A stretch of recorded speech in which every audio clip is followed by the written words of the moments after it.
Le sionisme moderne se présente comme un mouvement national, laïque et rationnel. Mais au moment décisif, il nous sort la Bible.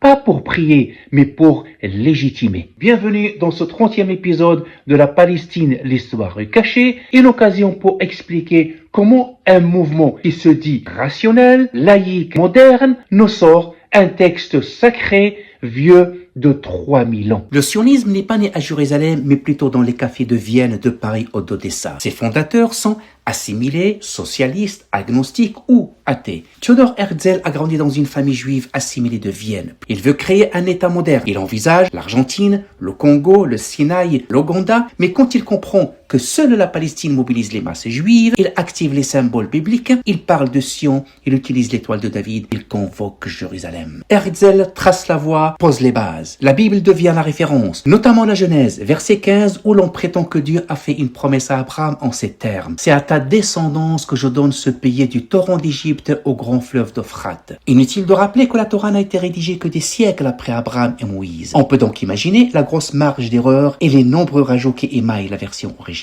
Peu importe, pour les sionistes, ce n'est pas négociable. C'est historique, c'est juridique, c'est territorial. David Ben-Gurion, le premier ministre de l'État sioniste, est socialiste, laïque et moderniste, mais considère le livre saint comme un acte notarié. Il affirme que la Bible constitue, je cite, le titre de propriété historique du peuple juif. La foi devient argument historique, le mythe devient droit. Golda Meir n'était pas religieuse. Pourtant, elle utilise Dieu comme bouclier politique. Elle déclare « Ce pays existe comme accomplissement d'une promesse faite par Dieu lui-même. Il serait ridicule de lui demander des comptes sur sa légitimité. » Le sionisme est né laïque, mais pour justifier un projet territorial, il a activé un récit théologique. Dans un esprit expansionniste sioniste, la Bible est là pour légitimer et justifier les guerres génocidaires. Rappelez-vous le livre de Josué et ses exterminations sacrées.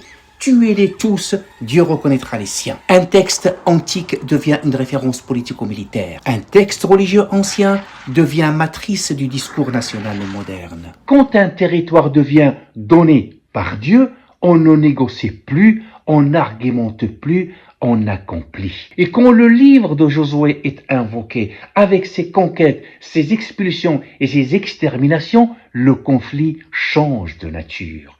Il est plus territorial, il devient existentiel. Une question se pose.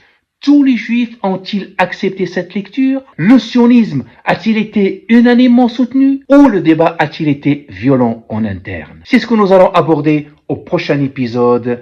À très vite.